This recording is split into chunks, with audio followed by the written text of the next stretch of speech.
नमस्कार, ग्लोबल न्यूजमा स्वागत छ। सुरुमा हेडलाइन्स। आजको प्रतिनिधि सभा बैठक प्रधानमन्त्रीको आग्रहमा स्थगित, भोलि 1 बजेका लागि बोलाइयो। अन्ततः टुट्ने नै भयो सत्ता गठबन्धन, प्रधानमन्त्री देउवा एमाले अध्यक्ष ओलीलाई मनाउने कसरतमा। एमसीसीको विरोधमा संसद भवन आसपासमा आज पनि विरोध, उग्र बने प्रदर्शनकारी, प्रहरीको दमन। युक्रेनको राजधानी कीवमा रुसको आक्रमण, सार्वभौम मुलुक विरुद्ध बल प्रयोगको नेपालले गर्यो विरोध। र टी20 विश्वकप क्रिकेट ग्लोबल छनौटमा नेपाल तेस्रो, अन्तिम खेलमा ओमान 9 विकेटले पराजित।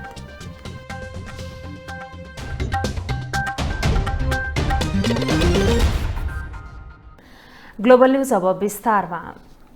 एमसीसी सम्झौताका बारेमा छलफल गर्ने भनिएको प्रतिनिधि सभाको बैठक भोलिसम्मका लागि स्थगित भएको छ। एमसीसीको बारेमा सत्तारूढ दलभित्र फरक मत देखिएका बेला बैठक नै स्थगित भएको हो। संसद स्थगित भएपछि नेपाली कांग्रेसले प्रमुख प्रतिपक्षी दल नेकपा एमालेसँगको संवादलाई तीव्रता दिएको छ। बिहिबारको प्रतिनिधि सभा बैठकमा एमसीसी सम्झौतामाथि सैद्धान्तिक छलफल गर्ने कार्यसूची थियो। बैठक पूर्व कार्य व्यवस्था परामर्श समितिको बैठक समेत बसेको थियो। तर बिहिबारको प्रतिनिधि सभाको बैठक भने सूचना टाँसेर स्थगित भएको छ। बैठक शुक्रबार फेरि बस्नेछ। सरकारमै रहेका दलहरू एमसीसीका बारेमा तीनतिर फर्केपछि बिहिबारको बैठक प्रभावित भएको हो। सरकारको तर्फबाट आज रोक्न खोजेको कुरा चाहिँ एउटा बृहत सहमति अन्तर्गत मलाई लाग्छ। यो चाहिँ आफूले ल्याएको प्रस्तावको पक्षमा अहिले बहुमत नभएको कारणले यसलाई लिङ्गरिङ गर्ने र अन्य खालका चाहिँ पृष्ठभागका अरू गतिविधि गर्नको लागि नै चाहिँ यो अहिले रोक्न आज चाहिँ सार्न खोजेको हो भन्ने बुझेको छ। कार्य व्यवस्था परामर्श समितिमा समेत नेकपा माओवादी केन्द्र र नेकपा एकीकृत समाजवादीले एमसीसी पारित गर्न नसक्ने आफ्नो अडान स्पष्ट रूपमा राखेको बताएका छन्। संसद बैठक अघि सरकारमा रहेका दुई दल नेकपा माओवादी केन्द्र र नेकपा एकीकृत समाजवादीका बीचमा समेत छलफल भएको थियो, जुन बैठकले एमसीसी पारित गर्न नसक्ने आफ्नो अडान कायमै रहेको धारणा सार्वजनिक गरेको थियो।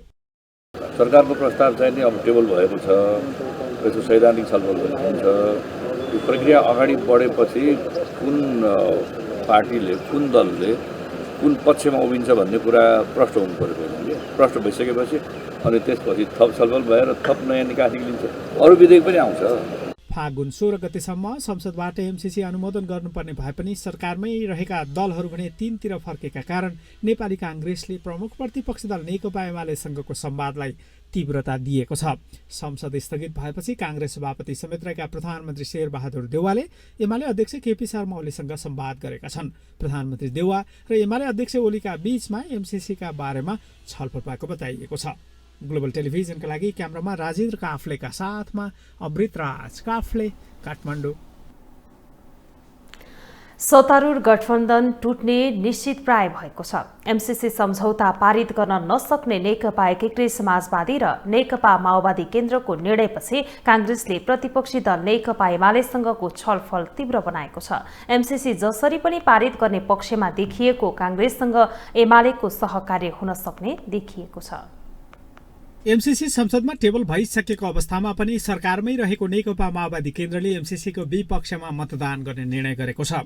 संसदको बिहिबारको बैठकमा एमसीसी माथि सैद्धान्तिक छलफल हुने कार्यसूची रहेको भए पनि अन्तिममा भने सूचना टाँसेर बैठक नै स्थगित गरिएको छ। संसद स्थगित भएपछि प्रधानमन्त्री शेरबहादुर देउवा सहितका कांग्रेस नेताहरूले एमाले अध्यक्ष केपी शर्मा ओलीसँग भेटवार्ता गरेका छन्। छलफलपछि अहिलेको गठबन्धन अब धेरै दिन कायम नरहने कांग्रेस महामन्त्री गगन थापाले घोषणा गरेका छन्। थापाले गठबन्धनको औचित्य अब नभएको बताएका छन्। यता माओवादी केन्द्रका अध्यक्ष प्रचण्डले समेत एमाले अध्यक्ष केपी शर्मा ओलीसँग संवाद गरेका छन्। प्रधानमन्त्री र अध्यक्ष ओलीका बीचमा भेटवार्ता सकिएपछि अध्यक्ष प्रचण्डले समेत ओलीसँग एमसीसीकै बारेमा कुराकानी गरेका छन्। अध्यक्ष प्रचण्डले एमाले अध्यक्ष ओलीलाई प्रधानमन्त्री बन्न प्रस्ताव गरेको दावी एमाले नेताहरूले गरेका छन्। तर प्रचण्डको प्रस्ताव विश्वासयोग्य नरहेको एमाले नेताहरूकै दावी छ। सरकारमै रहेको नेकपा एकीकृत समाजवादी समेत सरकारबाट बाहिरिने मोडमा पुगेको छ। नेता झलनाथ खनालले शुक्रबारसम्मको राजनीतिक घटनाक्रम हेरेर आवश्यक निर्णय लिने बताएका छन्। अब गठबन्धन भनेको कुरो बन्छन्, बिग्रन्छन्, फेरि बन्छन्, फेरि बिग्रन्छन्। यो ऐतिहासिक प्रक्रियामा यी सब ऐतिहासिक अस्थायी घटनाक्रमहरू। तर यो देशको हित, यो जनताको हित, यो राष्ट्रको हितलाई कहिल्यै छोडिँदैन। त्यसमा दृढतापूर्वक हामी अगाडि बढ्छौँ। एमसिसीको कुरा कहिल्यै मिल्दैन। हेर्नुहोस्, यसमा मिल्ने तपाईँहरू आशै नगर्नुहोस्, मिल्दैन। यसमा एक थरी एउटा महाशक्तिको पछाडि लागेका छन्, अर्को थरी यो देशको स्वतन्त्रताको पक्षमा, सार्वभौम सत्ताको पक्षमा छन्। यी दुईटा कुरा कहिले मिल्दा पनि मिल्दैनन्, मिल्नेवाला पनि छैनन्। सडक आवश्यकता बमोजिम तात्छ मात्र होइन, त्यो बल्छ। सत्तारूढ दलभित्रै एमसिसी पारित गर्ने विषयमा किचलो बढिरहेका बेला अहिले एमाले निर्णायक शक्ति देखिएको छ। एमाले गर्ने निर्णयले सत्ता गठबन्धनको भविष्य समेत निर्धारण गर्नेछ। एमसिसी पारित गर्ने शर्तमा एमालेको माग पूरा गर्न काङ्ग्रेस समेत तयार हुने अवस्था बनेको छ। यसको मतलब सभामुख अग्नि सापकोटालाई हटाउन काङ्ग्रेस र एमाले एक ठाउँमा आउन सक्ने देखिएको छ।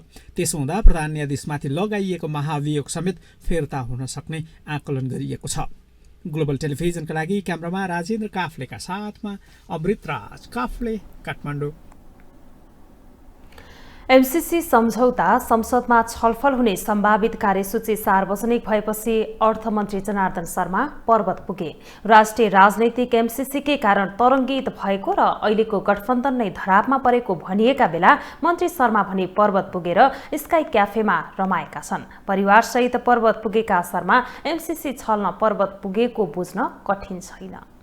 बिहीबार संसदमा एमसिसी माथि सैद्धान्तिक छलफल हुने दिन संसदमा एमसिसीका बारेमा सांसदहरूले उठाएको प्रश्नको जवाब दिनुपर्ने दायित्व बोकेका अर्थमन्त्री जनार्दन शर्मा भने एमसिसी छल्न बुधबारै पर्वत पुगेका थिए। परिवारसहित पर्वत पुगेका मन्त्री शर्मा पर्वत उद्योग वाणिज्य महासंघको कार्यक्रमको उद्घाटन गर्न भन्दै पर्वत पुगेका हुन्।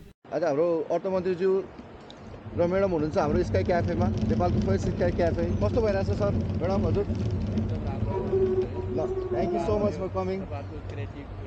एमसिसीले राष्ट्रिय राजनीति नै तरङ्गित भएको बेला मन्त्री शर्मा एमसिसी छल्नकै लागि पर्वत पुगेका हुन्। एमसिसी माथि छलफल गरियोस् भन्ने प्रस्ताव संसदमा लैजानुपर्ने र सांसदहरूले उठाएका प्रश्नको समेत जवाफ दिनुपर्ने शर्मा पर्वत पुगेर स्काई क्याफेमा रमाएका छन्। Thank you sir, thank you madam. हजुरको स्काई क्याफे कस्तो हुँदैछ सर, म्याडम? एकदम खुसी लाग्यो। सरकारले एमसिसी संसदमा टेबल गरेको भए पनि सरकारमै रहेको नेकपा माओवादी केन्द्र भने एमसिसीको विपक्षमा मतदान गर्ने निर्णय गरेर बसेको छ। माओवादी केन्द्रले सरकार समेत छाड्न सक्ने आकलन भइरहेको छ। तर सरकारमै रहेका अर्थमन्त्री शर्मा भने महत्त्वपूर्ण जिम्मा छाडेर पर्वत पुगेर रमाइलो गरेका हुन्। एमसिसी संसदमा टेबल भएर छलफल सुरु हुँदै गर्दा एमसिसी विरुद्ध भएको प्रदर्शन हिंसात्मक बनेको छ। एमसिसीको विरोधमा भएको प्रदर्शनमा प्रहरीले बल प्रयोग गरेको छ भने आन्दोलनकारी समेत उग्र बनेका छन्। प्रहरीले प्रहार गरेको अस्ट्रो ग्यासको सेल लागेर एकजना गम्भीर घाइते भएका छन्।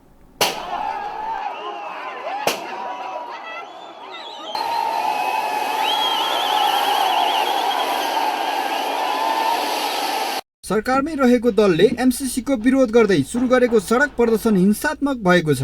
एमसिसीको विरोध गर्दै एक सातादेखि भइरहेको प्रदर्शन अन्तर्गत बिहीबारको प्रदर्शन हिंसात्मक बनेको हो।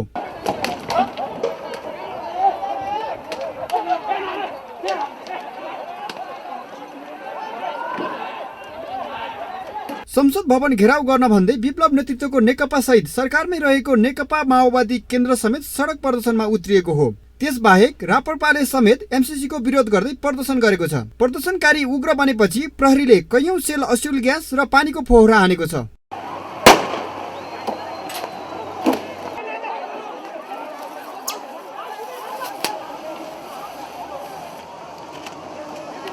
एमसिसी इन्डो पेसिफिक सैन्य रणनीति अन्तर्गत भएको भन्दै नेकपा माओवादी केन्द्रका केन्द्रीय सदस्य एवं पूर्व मन्त्री दलजित श्रीपालीले एमसिसी खारेज नभएसम्म आन्दोलन जारी राख्ने बताएका छन्। राष्ट्रियताको निम्ति, सार्वभौमताको निम्ति र स्वाधीनताको विरुद्धमा छ। त्यसैले यो टेबलमा जस्तो सदनमा टेबल भएको छ, हामी सदकमा सङ्घर्ष गरिरहेका छौँ। पार्टीभित्र पनि छलफल भइरहेछ। सदन र सदकको सङ्घर्षमा हाम्रो पार्टीको स्पष्ट धारणा के छ भने पार्टी नेपाल कम्युनिस्ट पार्टी माओवादी केन्द्रको धारणा यथास्थितिमा यो पास गर्नुहुन्न, पारित गर्नुहुन्न। त्यसकारण यसलाई अहिले पारित गर्नु हुँदैन। माओवादी केन्द्र र अन्य दलहरूले प्रदर्शन गरिरहेकै स्थानमा रापरपाले समेत एमसीसीको विरुद्ध प्रदर्शन गरेको छ। संसदमा एक सिट रहेको रापरपाले एमसीसीको विरोधमा सडक र सदन दुवै स्थानमा विरोध गर्ने बताएको छ। रापरपाले अहिले पहिलेदेखि विरोध गर्दै आइरहेको हो हैन। अब अहिले नै हामीले विरोध कार्यक्रम हामीले चलिरहेको छन्।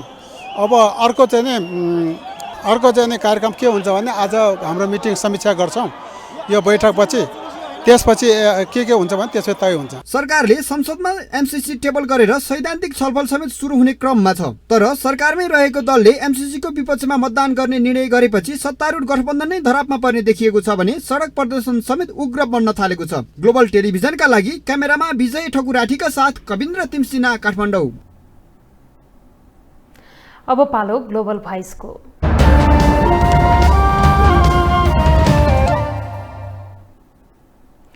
सरकार जुनसुकै हालतमा एमसीसी परियोजना संसदबाट पारित गराउने तयारी गरिरहेको छ।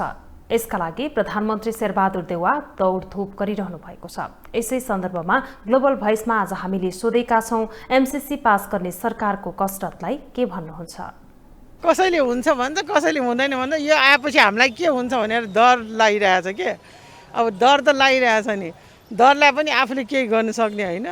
अब हामी त हेरे अब ल्याए पनि हामीले के गर्ने, नल्याए पनि के गर्ने है, केही गर्नै सक्दैन कि हामीले चाहिँ। अब गरौँ भने पनि हामी कहाँ गएर के गर्ने हामीलाई केही थाहा छैन। ल्यायो भने चाहिँ के हुन्छ भनेर त्यही डर लागिरहेको कि मलाई। एमसीसी भने अब कति नेपालीलाई त थाहा नै छैन के हो भन्ने नै थाहा छैन हैन। अब ठुलो बडालाई मात्रै एमसीसी लायो कि यो सानातिनालाई चाहिँ नि अब केही त बुझ्या नै छैनन्। अब ठुलो बडाले त अब त्यो एमसीसी आएपछि उनीहरूले अमेरिका बाहिरतिर गएर बस्छन्। अब सानोतिना त जान सक्दैनन् नि। अब यहीँ रोजगारी गरेर खाने मान्छेलाई धौधौ परेको छैन। अब दिनदिनैको बन्द हडताल, यहाँ नाङ्लो पसल राख्नेले नि खान पाएकै छैनन् नि, छन् त छैनन्, ढुङ्गा मुढा गरेका छन्। यो खासै भने एमसीसी अब कसैले बुझ्नेलाई राम्रो छ भनेर भन्छन्, अब ठुलो बडाले नबुझ्नेलाई हुँदैन भन्छन्। त्यही हो, गल्ती हो, दलहरूले गरेको काम गल्ती हो। आम जनताहरू अब चिमनी अब सदनदेखि लिएर चाहिँ सडकसम्म उत्रेको छ। यसमा चाहिँ नहुने काम गरेर हिँडेको छ नेताहरूले। गर्नै नहुने काम हो। पुरा नेपाली जनता एमसीसीको विरुद्धमा छन्।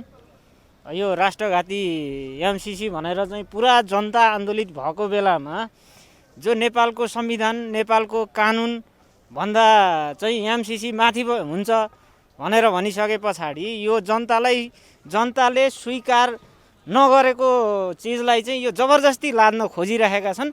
यो चाहिँ विडम्बना हो। नेपालको इतिहासमै यो चाहिँ एमसीसी भनेको चाहिँ तपाईको यो कालो दिन बराबरको हो। यो पुरा रूपले चाहिँ यो बाजिएका जुन उहरू छन्, धाराहरू छन्, यिनलाई चाहिँ पुरै खारेज गर्नुपर्छ। गर्न त नहुने हो। अब गऱ्यो भने पनि अब दुःख पाउने जनताले नै हो हैन।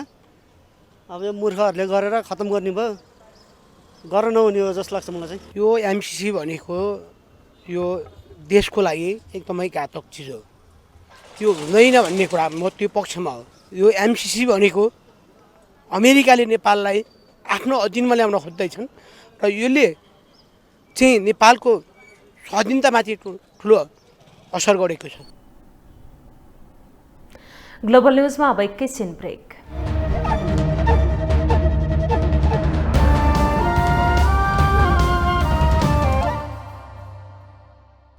जडान गर्ने झन्झटबाट मुक्त 100% लिक प्रुफ हुने भएकोले म पञ्चकन्याको सीपीवीसी पाइप तथा फिटिङ्स प्रति ढुक्क छु। विज्ञहरूको पहिलो रोजाइ Panchakanya CPVC pipes and fittings. Nepal बसेको क्रममा सिम चलाउन दिनु भएकोमा धन्यवाद है। पुलिस चौकी, पुलिस स्टेसन। सर मैले नबुझेको कुरा नि, उहाँको सिम हरायो, मैले भेट्टाएँ, मैले त्यो सिम अरूलाई चलाउनु दिएँ। अब त्यो सिम चलाउनेले गल्ती गर्यो भन्दैमा हामीले बेकारमा किन दुःख पाउने? गल्ती तपाईँहरूको पनि छ। म्याडम, तपाईँले आफ्नो नाममा भएको सिम हराउन साथ मोबाइल सेवा प्रदायकलाई फोन गरेर आफ्नो नम्बर बन्द गराउनु पर्छ, त्यो गर्नु भएन। र तपाईँले आधिकारिक विक्रेताकोबाट किनेको बाहेक अन्य सिम चलाउनु र अपरिचित व्यक्तिलाई आफ्नो नम्बर चलाउन दिनु दुईवटा गल्ती गर्नुभयो। त्यसैले तपाईँहरूले यो झन्झट बिहोर्नु भएको।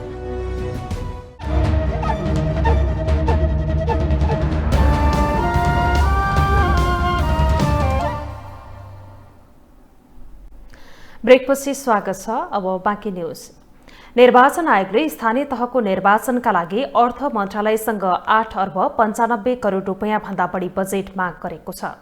आयोगले 2079 वैशाख 30 गते हुन लागिएको स्थानीय तह निर्वाचनका लागि अर्थ मन्त्रालयसँग 8 अर्ब 95 करोड 29 लाख 4 हजार रुपियाँ माग गरेको हो। आयोगले बिहिबार गरेको नियमित पत्रकार सम्मेलनमा आयोगका सहायक प्रवक्ता सूर्य प्रसाद आर्यले अर्थ मन्त्रालयसँग रकम माग गरेको जानकारी दिनुभयो। थप 19 वटा राजनीतिक दलहरूले निवेदन दिएका छन्। यसरी निर्वाचनमा भाग लिनका लागि दर्ता हुन निवेदन दिने दलहरूको संख्या अहिलेसम्म 29 पुगेको छ। आयोगका अनुसार स्थानीय तह निर्वाचन प्रयोजनका लागि दर्ता भएका दलको संख्या 29 पुगेको छ। पछिल्लो पटक 19 वटा राजनैतिक दलहरू दर्ता भएको आयोगले जनाएको छ। नेपालमा थप 318 जनामा कोरोना संक्रमण पुष्टि भएको छ।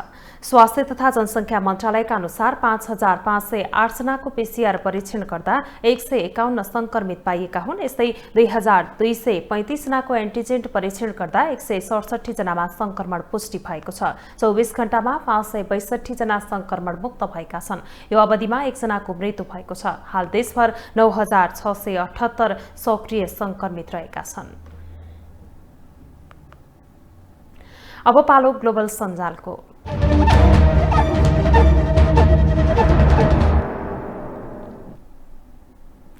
ग्लोबल सञ्जालमा हामी हरेक दिन सार्वजनिक महत्त्वको विषयमा सामाजिक सञ्जालकर्ताले अभिव्यक्त गरेका विचारलाई समेट्ने गर्दछौं। आज हामीले समसामयिक विषयवस्तुमाथि गरिएका टिप्पणीलाई प्राथमिकता दिएका छौं। एमसीसीको विषयमा चीनको प्रतिक्रियालाई लिएर अस्मिता थापा ट्वीट गर्छिन्। चीनले अनावश्यक प्रतिक्रिया दिइरहेको छ। आन्तरिक मामिलामाथिको हस्तक्षेप हो। चीन कस्तो छिमेकी भन्ने कुरा तातो पानी र रसुवागढी नाकामा एक दिन बस्यो भने थाहा हुन्छ। चीनले नेपालमा लगानी गरेर दोहन गर्ने बाहेक रोजगारी र उत्पादनमूलक के दिएको छ?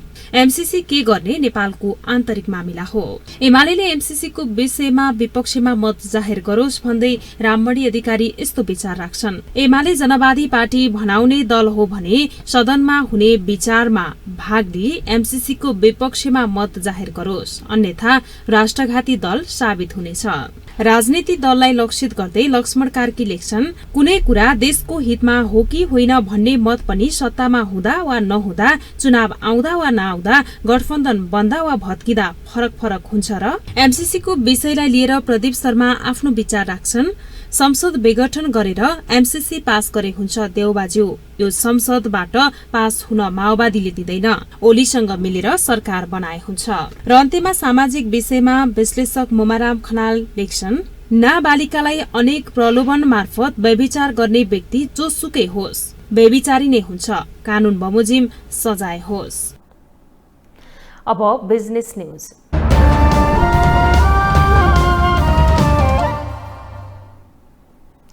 भारतले आगामी बर्खायाम अघि नै नेपालको जगेडा बिजुली खरिद गर्ने प्रतिबद्धता जनाएको छ। काठमाडौँमा आज सम्पन्न ऊर्जा सचिव स्तरीय संयुक्त सञ्चालन समिति जेएसएससी को 9औं बैठकमा भारतले बर्खायाममा 700 मेगावाट बिजुली निर्यात चाँडो स्वीकृत गर्ने आश्वासन दिएको हो।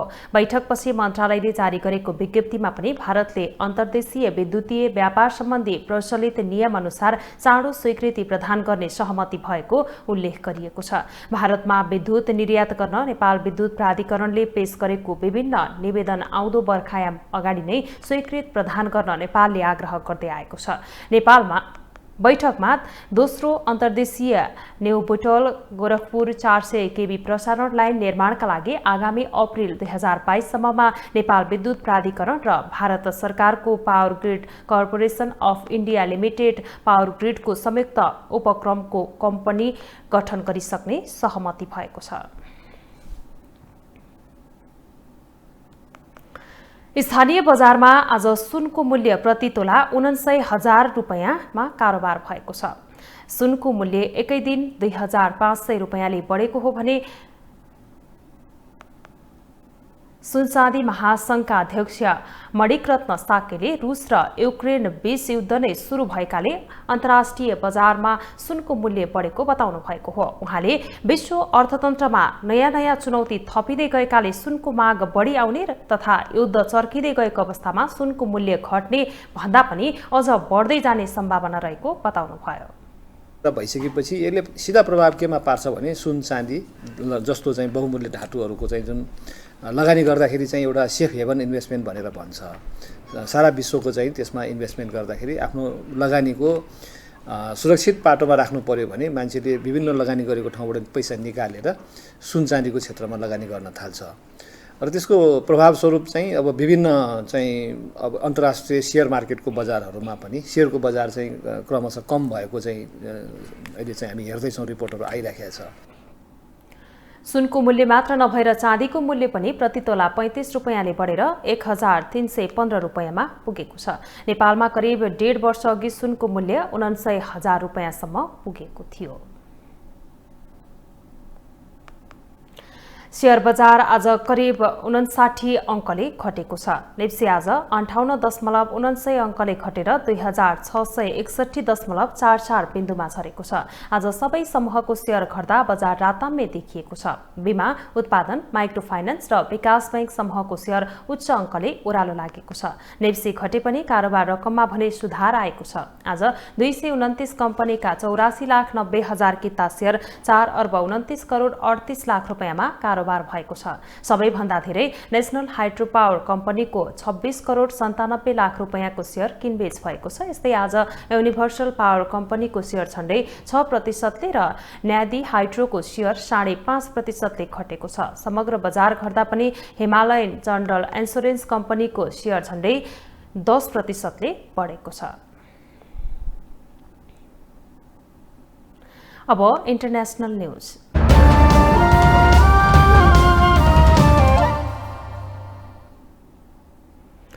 रुसले युक्रेनमाथि सैन्य आक्रमण सुरु गरेको छ। रुसका राष्ट्रपति भ्लादिमिर पुटिनले पूर्वी युक्रेनमा सैन्य आक्रमण गर्न सेनालाई निर्देशन दिएका हुन्। उनको घोषणा लगत्तै युक्रेनका कीव लगायतका ठाउँमा बम विस्फोट सुरु भएको छ। रुसी सेना युक्रेन सीमामा प्रवेश गरेको छ भने उता राजधानी शहर कीवको विमानस्थल पनि खाली गराइएको अन्तर्राष्ट्रिय समाचार संस्थाले जनाएको छ। जारी तनावका बीच छलफल गर्न संयुक्त राष्ट्रसङ्घको सुरक्षा परिषदको आपतकालीन बैठक बसिरहेका बेला रुसी राष्ट्रपतिले टेलिभिजन सम्बोधन मार्फत कारबाहीको घोषणा गरेका हुन्। पुटिनको घोषणा लगत्तै युक्रेनको डेनेटक्स क्षेत्रमा ठूलो विस्फोटको आवाज सुनिएको थियो। युक्रेनमाथि रुसले आक्रमण थालेपछि संयुक्त राष्ट्रसङ्घको सुरक्षा परिषदको आपतकालीन बैठक बसिरहेको बीबीसीले जनाएको छ।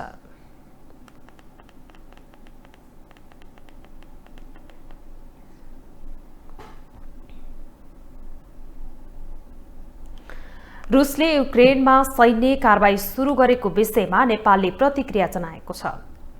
परराष्ट्र मन्त्रालयले सार्वभौम मुलुक विरुद्ध हुने बल प्रयोगको कड़ा विरोध गर्ने बताएको हो। मन्त्रालयले आज जारी गरेको विज्ञप्तिमा सम्बन्धित सबै पक्षलाई अधिकतम संयमता अपनाएर तनाव चर्कन नदिन समेत आग्रह गरेको छ।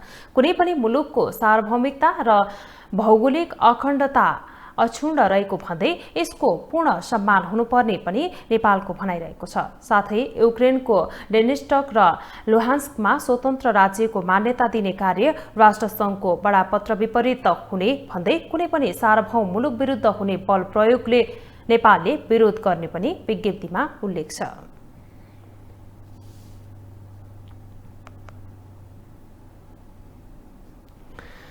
रुसले युक्रेनमाथि आक्रमण सुरु गरेसँगै त्यसको असर नेपालमा समेत पर्ने देखिएको छ। कच्चा तेलको मूल्य बढेको छ, जसको प्रत्यक्ष असर नेपालमा समेत पर्ने विज्ञहरूको भनाइ छ। त्यसबाहेक युक्रेनमा नेपाली नागरिक समेत रहेका कारण तत्काल उद्धार गर्नुपर्ने अवस्था समेत सिर्जना भएको छ।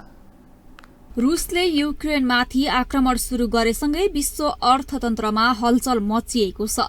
करिब 1.5 महिना लामो तनावपछि रुसले युक्रेनमाथि आक्रमण सुरु गरेको हो। रुसको आक्रमणपछि तनाव अझ बढ्न सक्ने र लामो समयसम्म युद्ध रहिरहन सक्ने परराष्ट्रविदको भनाइ छ। युक्रेनमा नेपाली नागरिक समेत रहेको र उनीहरूलाई उद्धार गर्नुपर्ने अवस्था समेत आउन सक्ने भएकाले नेपालले रुससँग कूटनीतिक रूपमा वार्ताको प्रयास गर्नुपर्ने उनको भनाइ छ। एक त नेपालीहरू जो युक्रेनमा भएकालाई फर्काउनु पर्ने अवस्था आइसक्यो कि नेपाल फर्काउनु पर्यो कि नजिकको छिमेकी देशमा लगेर राख्नु पर्यो। एक त आफ्नो नागरिकहरूकै जानको सुरक्षाको प्रश्न आयो। दोस्रो कुरा नेपाल नन अलाइन कन्ट्री भएको हुनाले रुसलाई पनि अमेरिकालाई पनि बल प्रयोग नगर भन्नु पर्यो। यता रुसको आक्रमणपछि कच्चा तेलको मूल्य पनि $102 प्रति ब्यारेल पुगेको छ, जुन पछिल्लो 7 वर्ष यताको उच्च हो। कच्चा तेलको मूल्य बढ्दा नेपालमा समेत त्यसको प्रत्यक्ष असर पर्ने अर्थशास्त्रीहरूको भनाइ छ। त्यसबाहेक युद्धको असर नेपाल र युक्रेन बीचको व्यापारमा समेत पर्ने देखिएको विज्ञहरूको भनाइ छ। युद्धका कारण कच्चा तेलको आयात रोकिए यसको असर नेपालमा पर्नेछ। तेलको मूल्यको अब डाइरेक्ट इफेक्ट भनेको हामीहरूको प्राइस राइज इन्फ्लेसनमा हुन्छ, त्यसको असर त्यसले मूल्य वृद्धि गर्छ। त्यसपछि त्यो मूल्य वृद्धिले गर्दाखेरि हुने अप्रत्यक्ष असरहरू चाहिँ धेरै हुनसक्छ हैन। जस्तै मानिसहरूको यो लिभिङ कस्ट बढ्ने हैन, अनि त्यसपछि गएर पुवर फ्यामिलीहरू गरिबहरूको लागि जीवन कष्टकर हुने जस्ता कुरा हुन्छन्। त्यसैले त्यो बाहेक अब हामीहरूको उत्पादनहरू नै महँगो हुने, हाम्रो ट्रान्सपोर्टेसन कस्टहरू महँगो भएपछि हामीहरूको बाहिर देशमा निर्यात गर्ने सामानहरू महँगो हुन जाने जस्ता असरहरू अप्रत्यक्ष असरहरू धेरै हुन्छ। तर यसको प्रमुख असर भनेको चाहिँ हामीहरूको मूल्य वृद्धिमा हुन्छ। कच्चा तेलको अलावा युक्रेनबाट नेपालमा ठूलो मात्रामा सुकेको केराउ, विभिन्न प्रकारका बीज, ससेज, कुकुर र बिरालोको खाना, जनावरको लागि खोप, मल समेत आयात हुने गरेको छ। त्यसबाहेक मेकअपका सामान, पुरुष तथा महिलाको पोसाक, रेफ्रिजेरेटर र आवश्यक सामग्री, घडी, जहाज तथा हेलिकप्टरका पाठपूर्जा र फर्निचर पनि आयात हुने गरेको छ। युक्रेनबाट चालु आर्थिक वर्षको 7 महिनासम्म मात्रै 10 अर्ब 34 करोड 87 लाख रुपैयाँ भन्दा बढीको कच्चा भटमास, कच्चा तोरी र सनफ्लावरको दाना आयात भएको छ। रुसले आक्रमण सुरु गरेपछि आयात प्रभावित हुने र त्यहाँबाट आयात हुने वस्तुको मूल्य समेत बढ्ने देखिएको छ। ग्लोबल टेलिभिजनका लागि क्यामेरामा राजेन्द्र काफ्रेका साथमा पूजा बेलबासे, काठमाडौँ। अब स्पोर्ट्स न्यूज।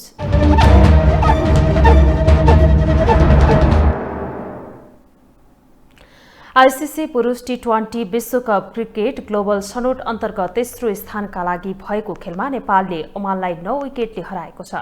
ओमानले दिएको 88 रनको सामान्य लक्ष्य नेपालले 16 ओभर 2 बलमा मात्र 1 विकेट गुमाएर पूरा गर्यो। नेपालका लागि कुशल भोर्तेलले अर्धशतकीय पारी खेले, यस्तै आरिफ शेखले 21 रन बनाए। ओमानले निर्धारित 20 ओभरमा 9 विकेट गुमाएर 87 रन मात्र बनाउन सक्यो। ओमानका लागि कप्तान जेसान मकदुसले 21, आयन खानले 16 र नसिम खुसीले 15 रन बनाए। बलिङतर्फ नेपालका सन्दीप लामिछानेले 3 विकेट लिए। 4 ओभर बलिङ गरेका सन्दीपले मात्र 13 रन दिएर 3 विकेट लिएका हुन्।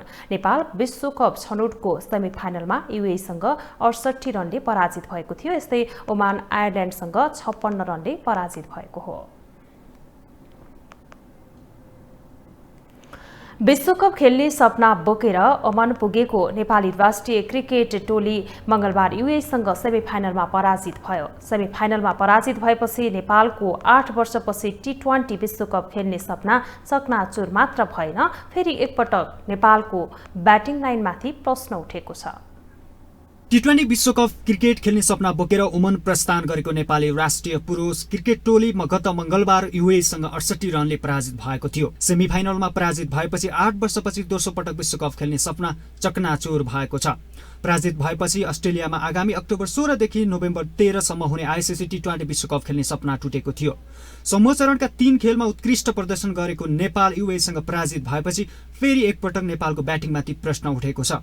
नेपालको विश्वकप यात्रा समेत ब्याटिङ नचलेकै कारण भएको पूर्व क्रिकेटर विनोद दासको भनाइ छ। ब्याटिङ स्टिल हामीले सोचे अनुरूप भएको छैन, तर त्यो it has a lot to do with condition पनि। कुनै पनि टिमले खुलेर खेल्न सकेको छैन अपार्ट फ्रम एउटा ग्राउन्डमा जहाँ कि रन बनिरहेछ, जुन ग्राउन्डमा आज फाइनल पनि भइरहेछ होइन। त्यो ग्राउन्ड बाहेक जुन ग्राउन्डमा हामीले इभन सेमिफाइनल पनि खेल्यौँ त्यहाँ पनि खासै ठुलो रन बनाउन सकेको थिएनौँ। गुड थिङ इज कि युए को बेस्ट डे युए को लागि गुड थिङ इज कि युए को बेस्ट डे हाम्रो वर्स्ट डे आएको दिनमै आयो, त्यही भएर पनि त्यो मार्जिन अफ डिफिट ठुलो देखियो। त्यसो त नेपाली राष्ट्रिय क्रिकेट टिमले सन् 2014 मा बंगलादेशमा आयोजना भएको टी20 विश्वकप खेलेको थियो। युवा स्पिनर विश्वचर्चित सन्दीप लामिछानेको कप्तानीमा रहेको नेपाली क्रिकेट टोलीले नयाँ इतिहास बनाउन सक्ने आशा रहेको बेला निराशामा परिणत भए पनि नेपाली क्रिकेटको सुधार भने भइरहेको छ। तर क्रिकेट संघ भने विश्वकप छनौटको मुखमै खेलाडीमाथि कारबाही गर्नेदेखि अन्य विषयमा समेत राजनीति गरिरहेको छ, जसको असर समेत खेलमा परेको हुन सक्ने आकलन गरिएको छ। त्यसबाहेक सरकारले क्रिकेटमा लगानी समेत बढाउन सकेको छैन। क्रिकेटमा लगानी बढाउन सके नेपाली क्रिकेटको भविष्य रहेको खेलाडीहरूको भनाइ छ। तर हाम्रो लागि अब अगाडिको बाटो हेर्नुपर्ने हुन्छ, हामी के गर्दाखेरि अझै बेटर गर्न सक्छौँ हाम्रो क्रिकेटमा, र त्यसको एउटा मात्रै उत्तर के हो भने लगानी बढाउन सक्नु पर्यो। सरकारको लगानी क्रिकेटमा न्यून छ हैन, त्यो सँगसँगै अरू सङ्घ संस्थाबाट पनि हामी बल्ल तल्ल we been able to build a rap हो कि हामी अरू सङ्घ संस्थाहरूलाई क्रिकेटमा लिड गर्न सकिरहेछौँ। आउँदो दिनमा यदि यसै गरी हामीले हाम्रो सबैभन्दा ठुलो स्ट्रेन्थ पनि फेरि फ्यान बेस नै हो, किनकि नेपालमा क्रिकेटलाई माया गर्ने फ्यानहरू धेरै हुनुहुन्छ र उहाँहरूको मायाले गर्दा नै स्पोन्सर्सहरूले पनि अलिकति रिस्क लिन पनि रुचाउनुहुन्छ नेपालमा। सो आशा गरौँ त्यो फ्यानहरूले पनि त्यो मायालाई कायम राख्नुहुनेछ। क्रिकेट खेलाडीको लागि आवश्यक हुने एक्सपोजर समेत कम भएको र सरकारले समेत क्रिकेटमा लगानी नगरेका कारण जुन स्तरमा नेपाली क्रिकेट पुग्नुपर्ने थियो त्यहाँ नपुगेको भने स्पष्टै छ। ग्लोबल टेलिभिजनका लागि विनोद विक्रम भण्डारी, काठमाडौँ। शहीद स्मारक ए डिभिजन लिग फुटबलमा हिमालयन शेर्पा क्लब र फ्रेन्च क्लबले बराबरी खेलेका छन्। त्रिपुरेश्वर स्थित दशरथ रङ्गशालामा भएको खेलमा हिमालयन र फ्रेन्चले 1-1 गोलको बराबरी खेलेका हुन्। प्रतिस्पर्धात्मक खेलमा सुरुवाती अग्रता भने फ्रेन्चले बनाएको थियो। हिमालयनले 13 खेलमा 14 अङ्क जोडेको छ, फ्रेन्चले 13 खेलमा 11 अङ्क जोडेको छ। फ्रेन्च 12औं स्थानमा रहेको छ। यस्तै एन्फा कम्प्लेक्समा बिहीबार भएको अर्को खेलमा सातो बाटोले चासल युथ क्लबलाई 1-0 गोल अन्तरले हराएको हो। सातो बाटोले 13 खेलमा 21 अङ्क जोडेको छ। चासलले भने हारबाट लिगको अन्त्य गरेको छ र बी डिभिजनमा घटुवा भएको छ। चासल 13 खेलमा 6 अङ्क जोडेर पुछारमा रहेको छ। ग्लोबल न्यूजको अन्त्यमा अहिलेसम्मका हेडलाइन्स पुनः एकपटक।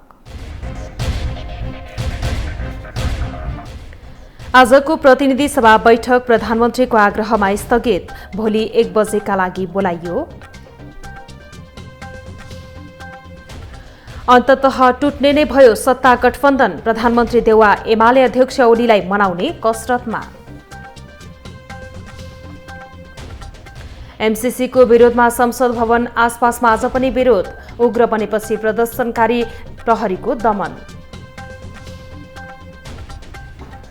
युक्रेनको राजधानी कीवमा रुसको आक्रमण, सार्वभौम मुलुक विरुद्ध बल प्रयोगको नेपालले गर्यो विरोध। र टी20 विश्वकप क्रिकेट ग्लोबल छनौटमा नेपाल तेस्रो, अन्तिम खेलमा ओमान 9 विकेटले पराजित।